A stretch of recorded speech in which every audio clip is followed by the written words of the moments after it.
Assalamualaikum warahmatullahi wabarakatuh. Oke, kita lanjutkan saja ceritanya. Tapi seperti biasa ya, belum tekan tombol like, bantu Mimin ya, tekan tombol like terlebih dahulu.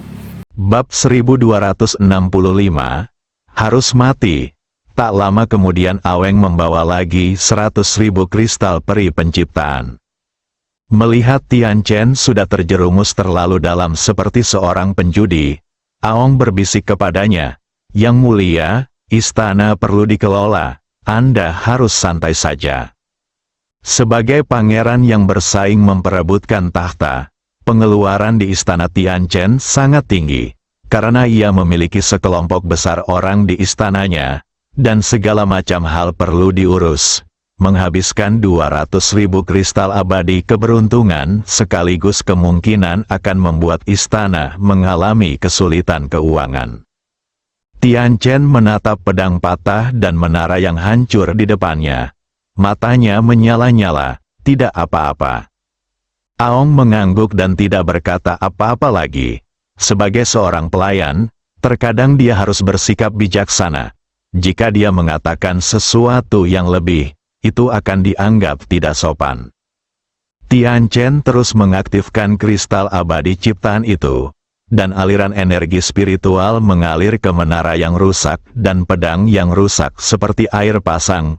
Menara yang rusak dan pedang yang rusak itu seperti pusaran air yang melahap, menerima semua pendatang. Melihat jumlah kristal penciptaan semakin berkurang, Aweng di sampingnya mulai merasa gugup. Jika 200.000 kristal penciptaan tidak dapat membangkitkan roh kedua artefak, ia takut Tian Chen akan menjadi gila.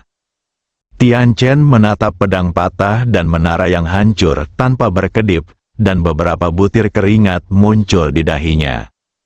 Tak lama kemudian, di bawah tatapan mata mereka berdua, 100.000 kristal abadi penciptaan telah ludes dilahap, sedangkan menara dan pedang masih tidak menunjukkan reaksi apapun. Tian Chen benar-benar terdiam. Wajah Aweng juga tampak agak jelek. Dia menatap menara yang rusak dan pedang yang rusak, dan sangat bingung. Apa-apaan ini? Bisakah Anda makan sebanyak itu? Setelah beberapa saat, Tian Chen tiba-tiba tertawa. Aweng menatap Tian Chen, sedikit khawatir, "Yang mulia." Tian Chen menyeka keringat di dahinya dan tersenyum. "Aku baik-baik saja. Aku hanya sedikit terkejut. Tampaknya dua benda ajaib yang diberikan saudara Ye kepadaku memiliki tingkat yang lebih tinggi dari yang kukira." Aweng mengangguk, "Itu pasti artefak penciptaan." Tian Chen tiba-tiba bertanya, "Apakah mungkin lebih tinggi?" Aong tertegun. Tian Chen berkata dengan lembut, "Aku harus meminjam uang dari adikku." Setelah berkata demikian, dia berbalik dan pergi. Namun, saat ia sampai di pintu, seorang lelaki tua tiba-tiba muncul di depannya. Lelaki tua itu membungkuk hormat dan berkata, "Yang mulia, Ratu Qin meminta Anda untuk segera memasuki istana." Ratu Qin, dia adalah ibu Tian Chen dan juga selir Kaisar Tianmu dari dinasti Tianmu. Satu-satunya selir, Kaisar Tianmu tidak tertarik pada wanita, jadi hanya ada satu ratu dan satu selir. Tian Chen sedikit terkejut saat mendengar perkataan lelaki tua itu, "Ibu mencariku." Orang tua itu mengangguk dan berkata dengan hormat, "Yang mulia, silakan pergi cepat." Cepat pergi. Melihat ekspresi serius lelaki tua itu, Tian Chen mengangguk dan berkata, "Ayo pergi." Setelah melangkah 2 langkah, dia tampak teringat sesuatu dan menoleh ke arah Aweng. "Suan Yunju bukanlah tempat yang sederhana. Mintalah orang-orangmu untuk selalu mengawasi saudara Ye dan yang lainnya. Jika perlu, kamu tidak perlu menunggu perintahku dan langsung bertindak, mengerti?" Aweng mengangguk, "Saya mengerti." Tian Chen berbalik dan pergi. 1/4 jam kemudian, Tian Chen mengikuti lelaki tua itu ke istana kekaisaran. Karena istana kekaisaran adalah daerah terlarang, tidak seorang pun diizinkan terbang. jadi mereka hanya bisa berjalan kaki. Di tengah perjalanan, Tian Chen tiba-tiba bertanya, "Paman Yu, apa yang ibu inginkan dariku?" Paman Yu menggelengkan kepalanya, "Saya tidak tahu." Tian Chen terdiam, dan tidak ada yang tahu apa yang sedang dipikirkannya. Wajahnya menjadi gelap gulita seperti malam. Pada saat itu, seorang lelaki tua datang ke arah mereka.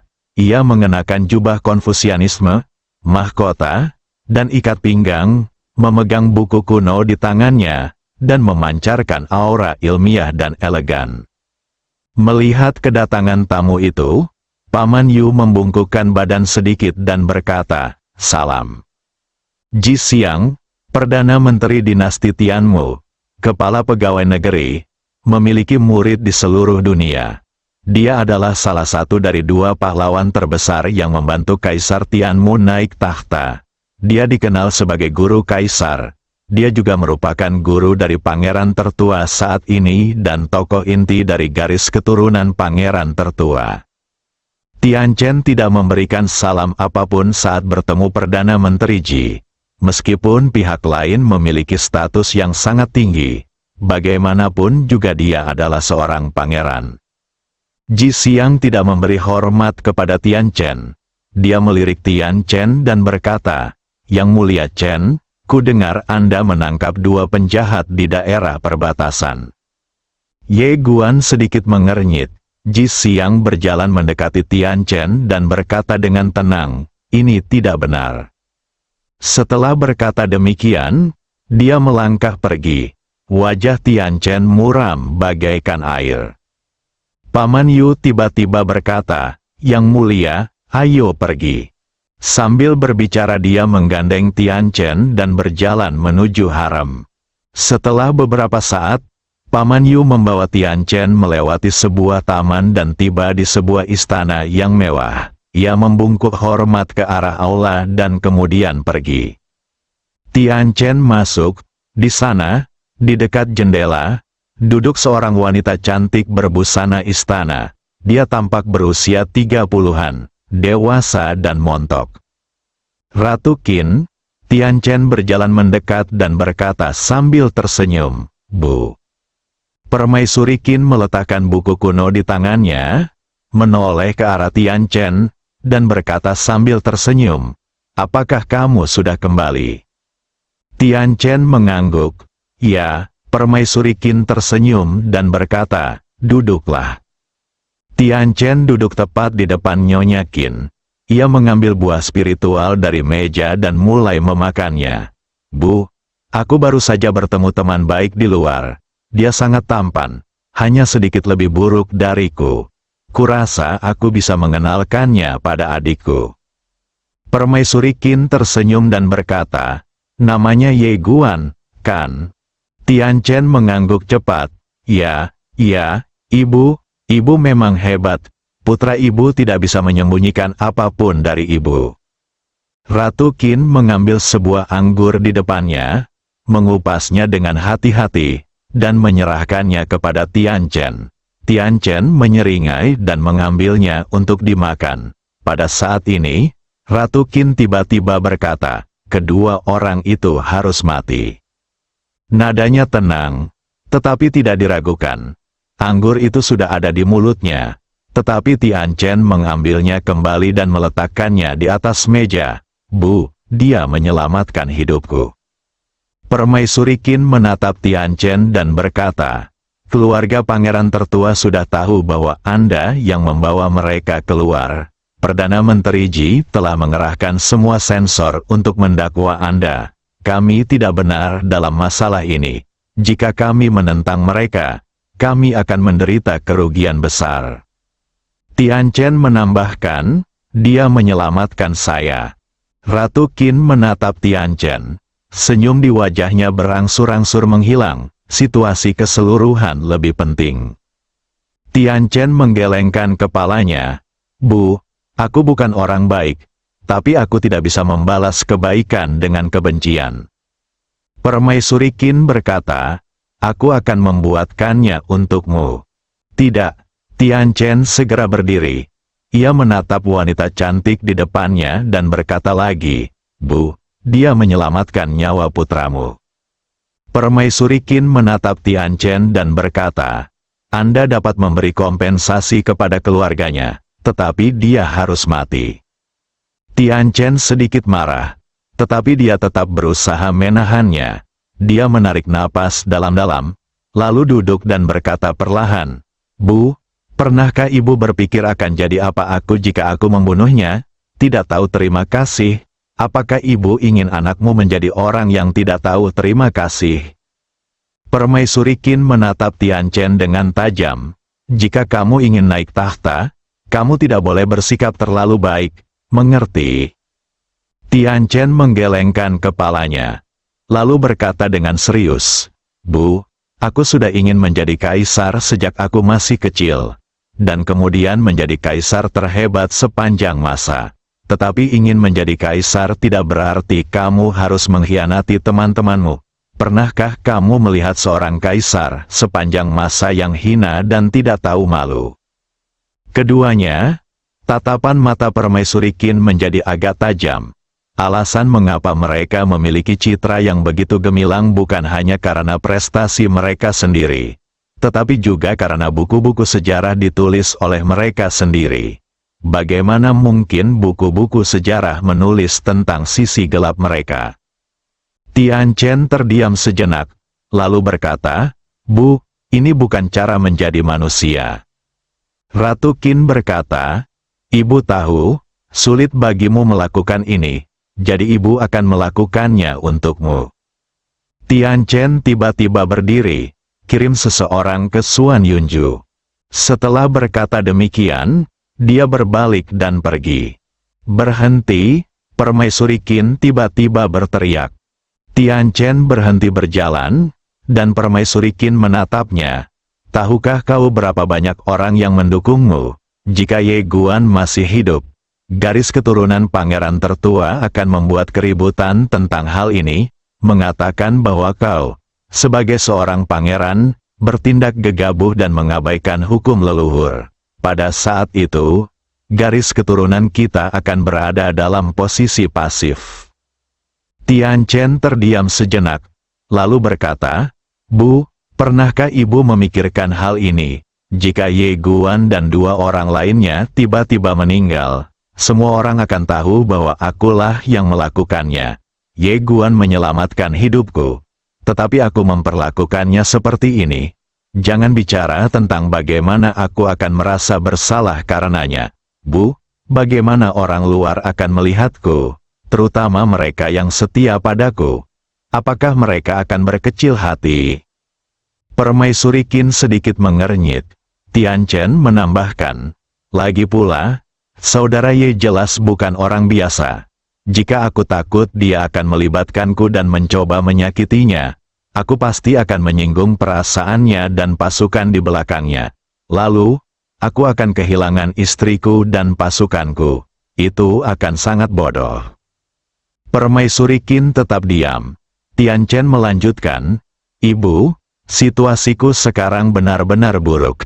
Jika aku melindungi kakak Ye, kakak tertuaku pasti akan memanfaatkan kesempatan itu untuk menyerangku. Mereka pasti akan membuat keributan besar dan membunuhku. Jika aku membunuh kakak Ye, aku akan merasa bersalah, dan aku akan menyinggung kekuatan di belakang kakak Ye. Mereka yang mengikutiku juga akan patah semangat, dan orang luar juga akan malu dengan perilakuku." Ratu Qin tiba-tiba bertanya, "Apa yang ingin kamu lakukan?" Tianchen tampak bertekad, "Lindungi saudara Ye sampai akhir." Permaisuri Qin sedikit mengernyit. Dia menatap Tianchen tanpa berkata apa-apa, dan suasana di lapangan tiba-tiba menjadi sedikit menyedihkan. Tianchen menambahkan, "Lindungi saudara Ye." Nada suaranya tetap tegas seperti biasanya. Permaisuri Qin menatapnya dan menunggu apa yang akan dikatakannya selanjutnya. Tianchen melanjutkan, "Meskipun ini adalah langkah yang berisiko, saya harus mempertimbangkan pilihan-pilihan yang ada. Ini adalah pilihan terbaik saya saat ini. Secara pribadi, Saudara Y adalah orang yang sangat baik. Ia memiliki kepribadian yang mirip dengan saya dan juga seorang yang setia dan adil. Kalau tidak, ia tidak akan mempertaruhkan nyawanya untuk menyelamatkan saya. Orang yang setia seperti itu seharusnya menjadi teman dekat. Di depan umum, ia jelas bukan orang biasa, akan baik bagi saya untuk berteman dengannya. Selain itu, semua orang di istana akan menganggap saya sebagai orang yang setia. Jika saya berhasil, saya akan mendapatkan ketenaran dan kekayaan. Jika saya gagal, saya hanya akan mendapatkan ketenaran, yang bukanlah suatu kerugian. Permaisuri Qin tetap diam. Tian Chen menambahkan, "Ibu, kakak laki-laki tertua saya dan saya sama-sama ingin menjadi kaisar. Dia dan saya adalah musuh alami. Tetapi kakak Ye tidak. Jika kita mengirim seseorang untuk membunuhnya sekarang, dengan otak kakak laki-laki tertua saya, dia pasti akan mengirim seseorang untuk melindungi kakak Ye. Kalau begitu, kita akan mendapat masalah." Setelah Permaisuri Qin merenung cukup lama, dia melirik Tian Chen dan berkata, "Aku akan mendengarkanmu." Tian Chen menghela napas lega, lalu berkata, "Bu, aku ingin meminjam beberapa kristal abadi keberuntungan darimu. Makin banyak makin baik." Nyonya Qin bertanya, "Apa?" Tian Chen tersenyum dan berkata, "Biaya pengeluaran agak tinggi akhir-akhir ini." Permaisuri Qin meliriknya, lalu mengeluarkan sebuah cincin penyimpanan dan menyerahkannya kepadanya. Di dalam cincin itu terdapat 100.000 kristal peri penciptaan. Tian Chen menyeringai, "Terima kasih, Ibu." Setelah berkata demikian, dia mengambil cincin itu dan berbalik untuk berlari. Melihat kepergian Tian Chen, mata Ratu Qin menunjukkan sedikit kekhawatiran. "Anak bodoh, kesetiaan dan kebenaranmu akan menyakitimu." Tian Chen segera kembali ke kediamannya, dan segera mengeluarkan pedang patah dan menara kecil itu. Dia langsung mengeluarkan 50.000 kristal abadi keberuntungan untuk memberi makan pedang patah dan menara kecil itu.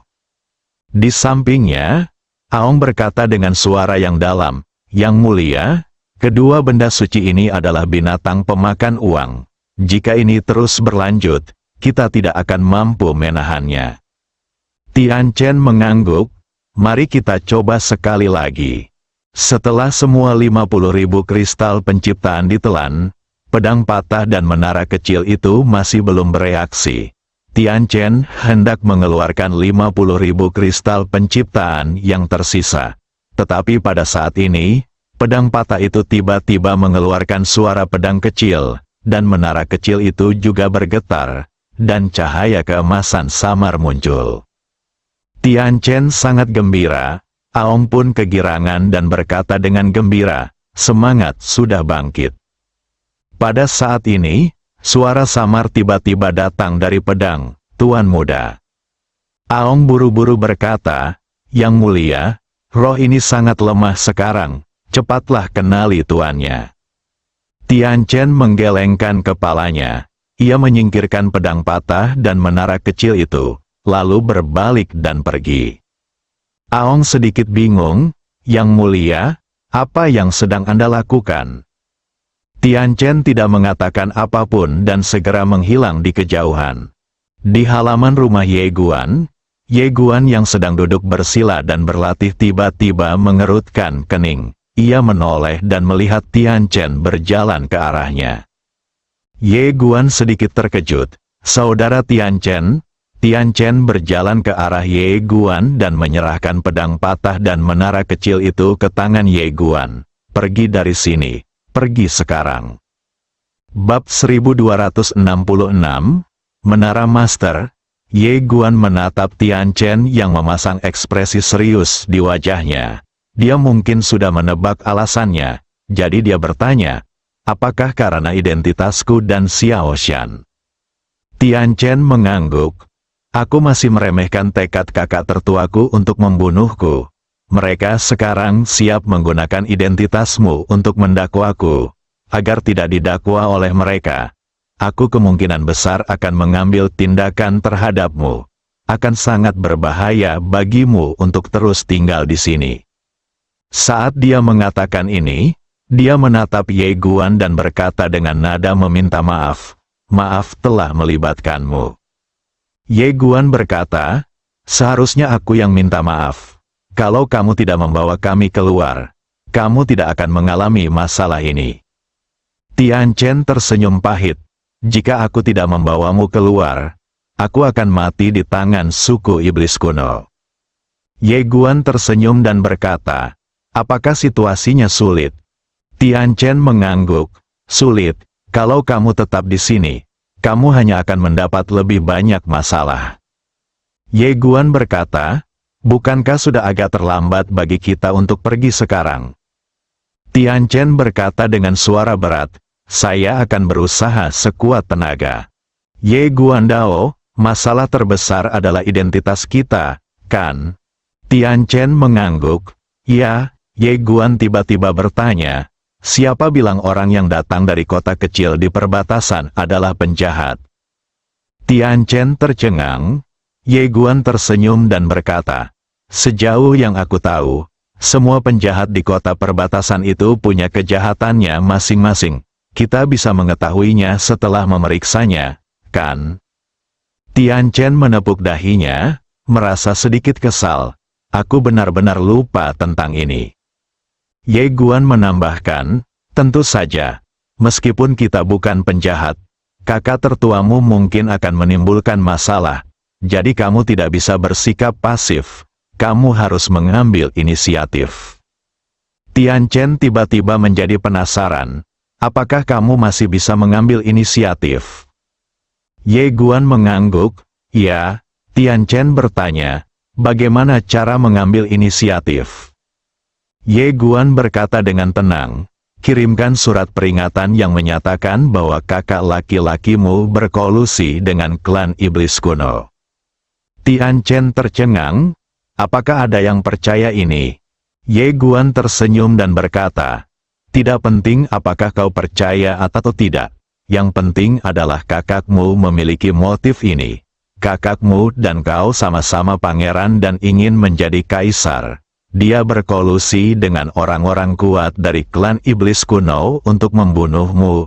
Motif ini sah. Mengenai apakah orang lain percaya atau tidak, itu bukan urusanmu. Itu urusan kakakmu. Biarkan dia menemukan cara untuk membuktikan apakah dia berkolusi dengan klan iblis kuno." Mendengar perkataan Ye Guan, Tian Chen tiba-tiba merasa sedikit ngeri.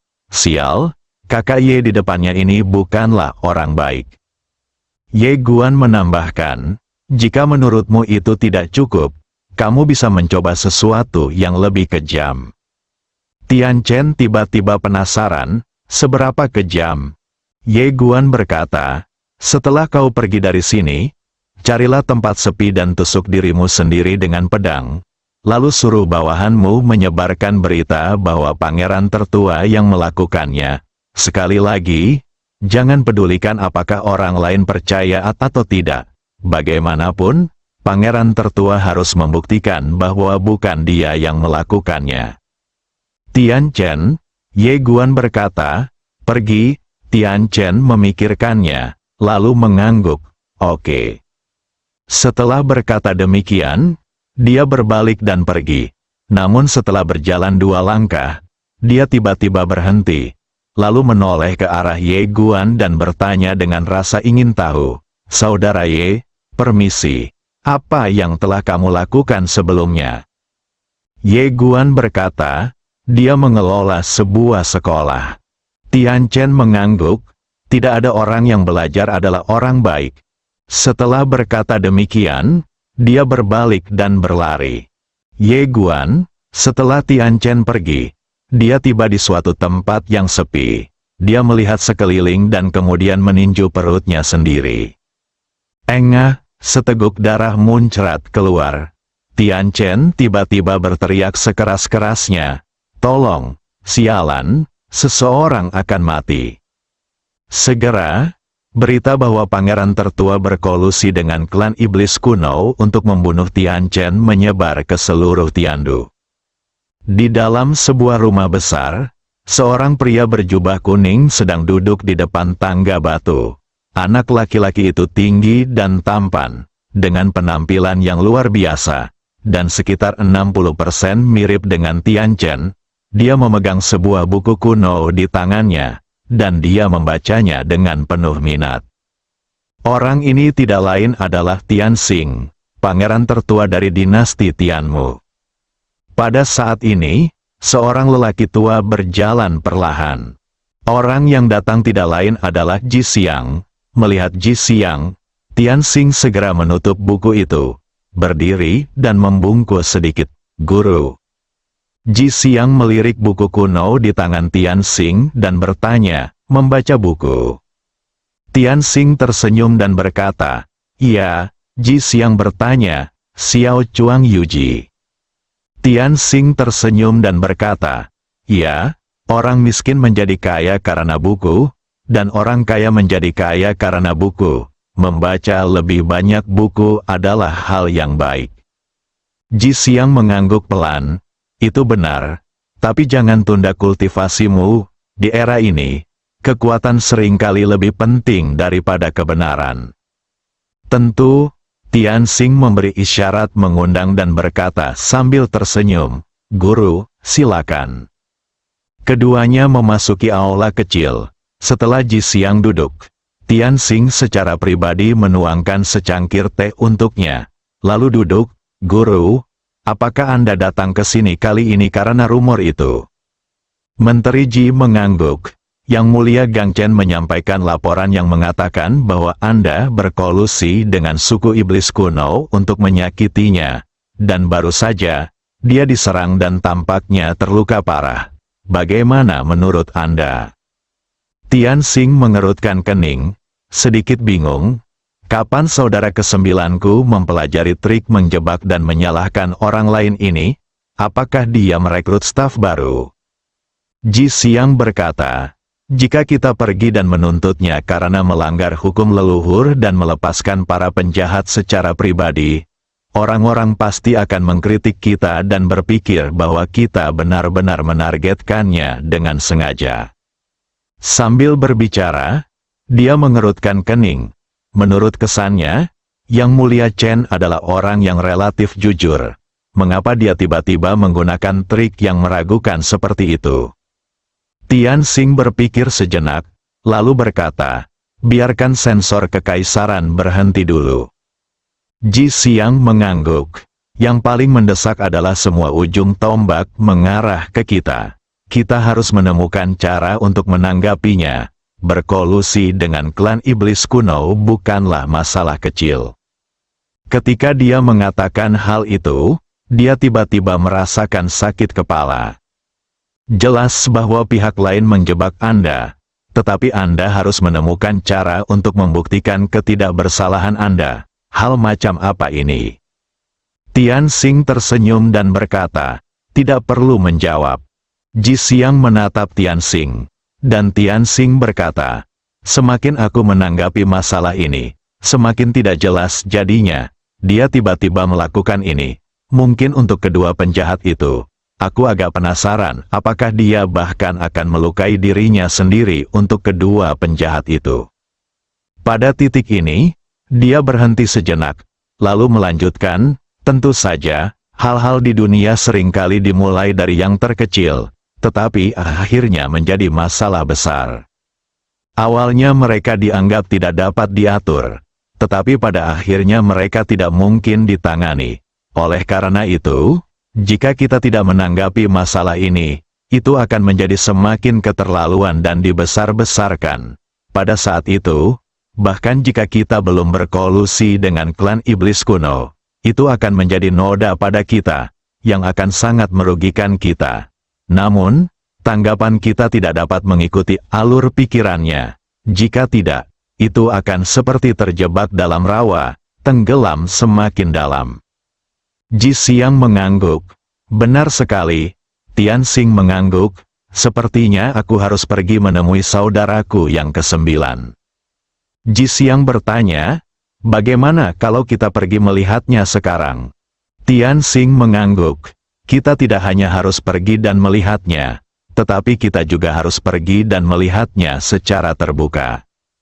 Ji Xiang mengangguk, benar, Tian Xing berkata, Guru, kirim seseorang untuk memeriksa asal-usul kedua penjahat itu.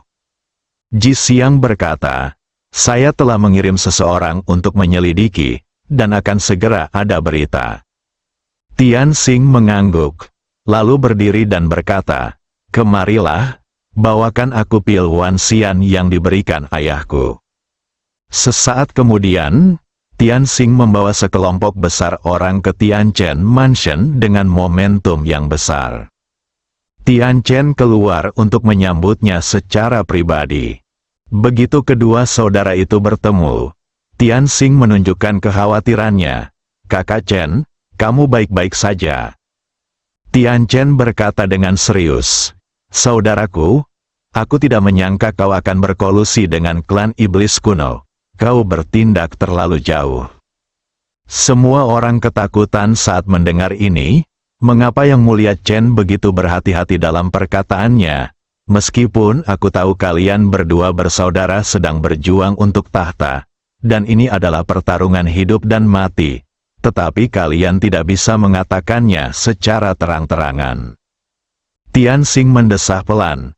Kakak Chen, orang luar saja tidak percaya padaku. Mengapa kau juga tidak percaya padaku? Apakah kakak laki-lakiku orang seperti itu? Tian Chen tersenyum dan berkata, aku juga berpikir bahwa kakak besar bukanlah orang seperti itu. Tetapi orang kuat klan iblis kuno yang datang untuk membunuhku mengatakan bahwa kamulah yang melakukannya. Dan dia mengatakannya dengan sangat meyakinkan. Kakak besar, aku harus mempercayainya. Tian Xing bertanya, di mana anggota klan iblis kuno yang kuat itu? Tian Chen berkata, lolos. Tian Xing tersenyum dan berkata, kalau begitu tidak ada cara untuk memverifikasinya. Tian Chen mengangguk, memang tidak mungkin untuk memverifikasinya. Kakak hanya dapat menemukan cara lain untuk membuktikan ketidakbersalahannya. Senyum di wajah Tian Xing berangsur-angsur menghilang, dan dia berbisik, Situa 9, kamu agak tidak tahu malu. Kamu memfitnah orang lain dan meminta mereka membuktikan ketidakbersalahanmu. Tidakkah menurutmu ini tidak tahu malu? Ini tidak seperti gayamu. Tian Chen pun berbisik, kalau aku tidak mau cari masalah denganmu, kamu yang cari masalah denganku, apa boleh buat? Tian Xing tersenyum tipis, kamu harus merawat lukamu baik-baik. Sambil berbicara, dia mengeluarkan sebuah kotak dan menyerahkannya kepada Tian Chen. Ini adalah pil Wan Xian yang diberikan ayahku. Pil ini sangat manjur dan akan membantumu. Tian Chen terkejut. Itu ternyata adalah pil ajaib tingkat penciptaan. Kakak, tolong jangan gunakan itu. Setelah berkata demikian, dia sudah mengambil kotak itu. Setiap orang, Tian Xing menepuk bahu Tian Chen dan berkata, kakak ke-9, kamu menjadi semakin tidak tahu malu. Tian Chen tersenyum dan berkata, kakak, kamu baik-baik saja, kalau tidak, aku harus menyembuhkan lukaku. Tian Xing tersenyum dan berkata, kamu harus merawat luka-lukamu dengan baik. Jika kamu butuh sesuatu, jangan ragu untuk memberitahuku. Setelah mengatakan ini, dia berbalik dan pergi bersama semua orang. Setelah Tian Xing pergi, Tian Chen terdiam sejenak, lalu berbalik dan pergi. Setelah kembali ke kamar, Aweng muncul di sampingnya dan berkata dengan suara yang dalam, Yang Mulia, saya baru saja mendapat kabar bahwa sensor kekaisaran yang akan menuntut Anda tiba-tiba berhenti. Tian Chen mengangguk, mengerti. Aong membungkus sedikit lalu melangkah mundur. Tian Chen berkata dengan lembut, Saudara Ye, Anda bukan orang biasa.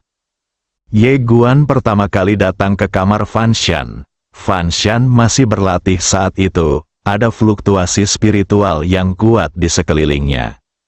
Ye Guan memperhatikan sejenak, dan ketika dia melihat semuanya normal, dia melangkah keluar.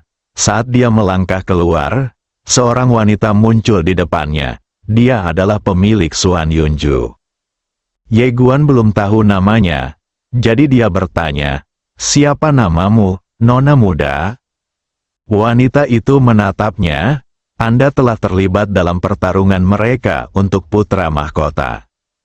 Ye Guan mengangguk, itu tidak disengaja. Wanita itu menatapnya dan tidak berkata apapun. Ye Guan terlalu malas untuk mengatakan apapun lagi padanya dan kembali ke kamarnya. Setelah kembali ke kamar, dia duduk bersila dan perlahan menutup matanya. Dia harus membawa Brahma keluar dari sini. Jika mereka tetap di sini, mereka tidak hanya harus menghadapi perebutan gelar putra mahkota, tetapi juga pertikaian antara dinasti Tianmu dan klan iblis kuno. Selain itu, konflik-konflik ini kemungkinan akan meningkat. Kekuatannya saat ini tidak memungkinkan dia bermain game tingkat tinggi. Dia harus bersikap rendah hati. Ye Guan menenangkan pikirannya, lalu mengeluarkan menara kecil dan pedang King Xuan. Dia membelai pedang King Xuan dengan lembut, dan pedang itu sedikit bergetar. Lalu dia berkata dengan lembut, "Tuan muda." Ye Guan Dao, jiwa kecil. Xiao Hun berkata, "Tuanku, saya sangat lemah dan ingin tidur." Ye Guan mengangguk. Oke, tak lama kemudian, Xiao Hun tertidur lelap. Dialah yang terluka paling parah. Ye Guan melihat ke arah menara kecil. Menara Master. Setelah hening sejenak, Guru Ta tiba-tiba berkata dengan lembut, "Sialan, Guru Ta. Aku belum pernah mengalami ketidakadilan sebesar ini." Bersambung.